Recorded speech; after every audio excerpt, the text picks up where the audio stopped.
नमस्कार बंधुओं। छठ पूजा के अंतिम दिनों में आपका स्वागत है।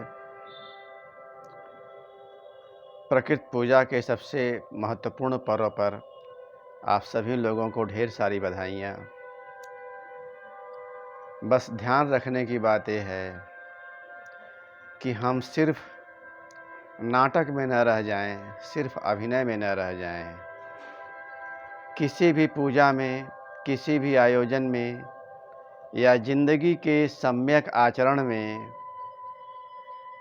जीवन के संपूर्ण सौंदर्य में आवश्यक है कि हम मन वचन कर्म से,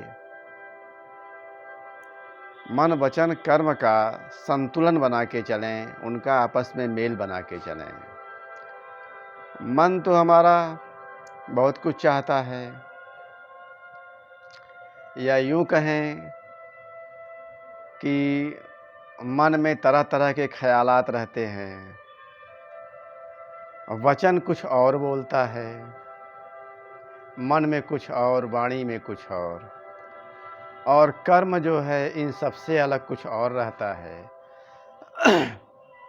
तो यही स्थिति जिंदगी में समस्याओं को, दुविधाओं को, संदेहों को जन्म देती है।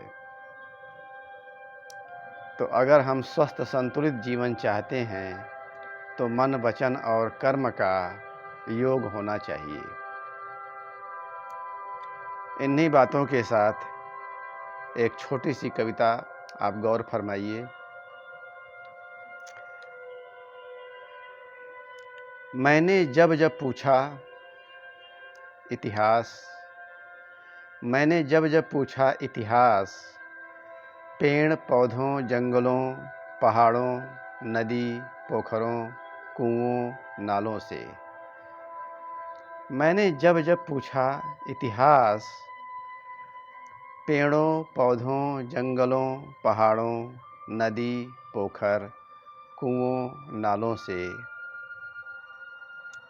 सबने अपनी कथा सुनाई, कुछ लहक कर, कुछ मन महसूस कर। सबने अपनी कथा सुनाई, कुछ लहक कर, कुछ मन महसूस कर। जब आदमी से पूछा, कुछ ने मुंह न खोला, कुछ ने कुछ का कुछ बोला। जब आदमी से पूछा तो कुछ ने मुंह न खोला और कुछ ने कुछ का कुछ बोला। जल्दी में इतना रहा, जल्दी में इतना रहा कि अक्सर चल दिया झटक कर, आदमियत की यात्रा फालतू समझकर। जल्दी में इतना रहा कि अक्सर चल दिया झटक कर, आदमी की यात्रा फालतू समझकर। इस आदमी को गौर से देख रहे, इस आदमी को गौर से देख रहे मानवेतर सारे। इस आदमी को गौर से देख रहे मानवेतर सारे। सारी दुर्गतियों को समझ रहे मानवेतर सारे। सारी दुर्गतियों को समझ रहे मानवेतर सारे, या बहुसंख्यक मानव सारे, या बहुसंख्यक मानव सारे।